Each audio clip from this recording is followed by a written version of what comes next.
You sit down to do something important, you're ready, you're motivated, and then 3 minutes later, you're on your phone, you've opened up 4 new browser tabs, and you can't even remember what you originally sat down to do. Sound familiar? Here's what I want you to know. You're not lazy, your brain's not broken, and no, you probably didn't suddenly develop ADHD. But there are very real biological reasons why focusing has become so much harder, and most people are completely missing them. Today, I'm going to walk you through exactly what's happening in your brain when you can't concentrate and what you can start doing about it. I'm Dr. Kabir Harichan Singh, a physician who is board certified in both family and obesity medicine, and before we dive in, I want to start by letting you know that ADHD is a real clinically diagnosed neurological condition, and this video is not about dismissing that. It's about understanding why so many people who don't have ADHD are walking around feeling like they do, and what's actually driving that. Okay, here's a quick disclaimer. Even though I'm a doctor, I'm not your doctor. This is educational information only, not personal medical advice. Always discuss decisions about your health with your own doctor.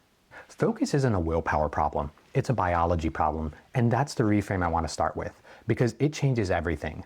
Most people treat their inability to focus as a character flaw. They tell themselves they're just not disciplined enough, not motivated enough, or not trying hard enough. But focus is a process that depends on dopamine, your nervous system, sleep quality, your metabolic health, and even your environment. When those things are working well, focus comes relatively naturally. But when they aren't, focus breaks down, regardless of how hard you're trying. So let's go through the main things breaking it down and what you can do about each one. Number 1, your dopamine system is being hijacked. Every time you scroll social media, check a notification, or watch a short video, your brain gets a small hit of dopamine. That feels good at the moment. But the problem is what happens over time. Research in neuroscience and behavioral psychology show that frequent, high-intensity dopamine stimulation gradually reduces your brain's sensitivity to dopamine overall. Think of it like turning up the volume of your music so loud for so long that everything starts to sound quiet by comparison. Tasks that used to feel engaging, like reading, working, even having a real conversation, start to feel flat and boring, not because those things change, but because your dopamine baseline has shifted. This is why sitting down with a book feels almost painful for a lot of people now. The book hasn't gotten less interesting. Your brain has just been recalibrated by a constant stream of faster, louder, more immediately rewarding stimulation. The fix here isn't dramatic. It's about creating what I call dopamine boundaries, which are defined windows for social media instead of constant open access, deliberately resisting the urge to multitask, and this one sounds strange, but it works, building a tolerance for boredom again, because boredom is actually where focus rebuilds. That's why a lot of us have profound thoughts in the shower. Number 2, you're not sleeping enough, and it's showing up as brain fog. If there's one thing on this list with the most direct, well-documented impact on focus, it's sleep. And most people are chronically underslept without fully realizing the cost to their focus. Studies published in journals like Sleep and JAMA show that sleep deprivation impairs attention, degrades working memory, and produces symptoms that are nearly identical to ADHD. And here's why. When you're sleep deprived, the prefrontal cortex, the part of your brain responsible for focus, planning, and impulse control, significantly underperforms. At the same time, emotional reactivity increases, and the result is a brain that's distracted, impulsive, and unable to sustain attention, which looks a lot like ADHD, but isn't. The target is 7 to 9 hours of sleep consistently, not just on weekends. A consistent sleep schedule, same bedtime, same wake time, matters as much as total hours. And screens before bed actively suppresses the melatonin your brain needs to initiate deep sleep, so that last scroll through your phone is costing you more than you think. Number 3, your blood sugar is destabilizing your focus.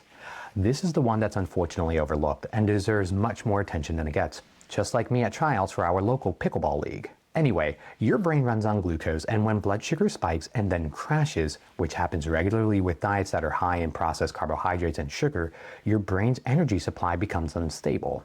And when energy to the brain is unstable, focus disappears and you mentally become foggy, easily distracted, and like you just can't get traction on anything. Research shows that glucose variability, those spikes and crashes throughout the day, also has a direct, measurable effect on cognitive performance and attention.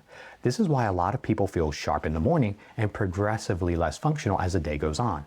They're riding a blood sugar roller coaster and wondering why they can't concentrate. The fix is building meals around protein first, adding fiber and healthy fats, and pulling back on ultra-processed carbohydrates that drive those swings, because stable blood sugar means stable energy to the brain, And stable energy means you can actually think clearly for more than 20 minutes at a time. Number 4, chronic stress is keeping your brain in survival mode. Here's something most people don't realize about stress and focus. They're incompatible. When stress is high, cortisol rises. And when cortisol rises, your brain shifts its resources towards threat detection and immediate survival, not towards the kind of deep thinking that focus requires. Evolutionarily, this makes sense, because in an emergency, you need to react fast, not take time to write a report or read a book. But when that stress response stays elevated all the time, it chronically impairs the very cognitive function you need to do your work. The solution isn't to eliminate stress, because that's not realistic. It's to build in daily nervous system resets that give your brain a chance to come out of survival mode. Breathing exercises, time outdoors, even short mental breaks between tasks can help. Number 5, you're not moving enough. Sitting for long stretches doesn't just affect your body, but it directly affects your ability to think clearly.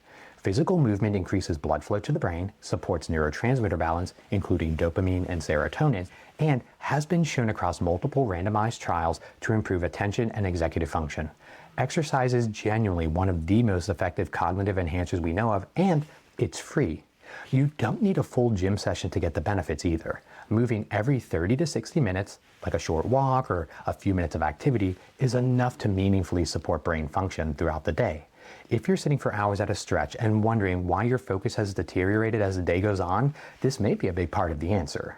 Number 6, you're multitasking, and it's destroying your ability to focus deeply. This might be the most underestimated item on this entire list. Every time you switch between tasks, checking an email mid-project, responding to a message while writing, toggling between browsers and windows, your brain pays a switching cost.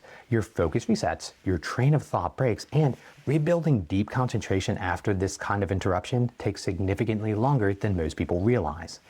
Do that enough times throughout the day, and deep focus becomes almost impossible.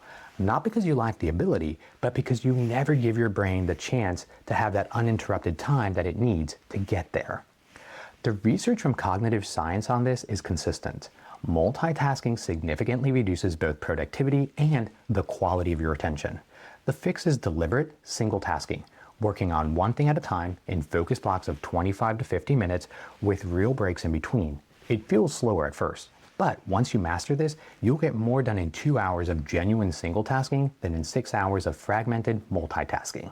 If you've been struggling to focus and wondering what's wrong with you, I hope this video reframes that, because nothing is wrong with you. You're living in an environment that is actively working against your brain's ability to concentrate, and you haven't been given the tools to push back against it. Reduce the dopamine overload, fix your sleep, stabilize your nutrition, manage your stress, move your body, and protect your attention like it's one of your most valuable resources, because it is. Start with 1 or 2 of these and build from there. Please share this video with others who you think will benefit from it, and I'll see you in the next one.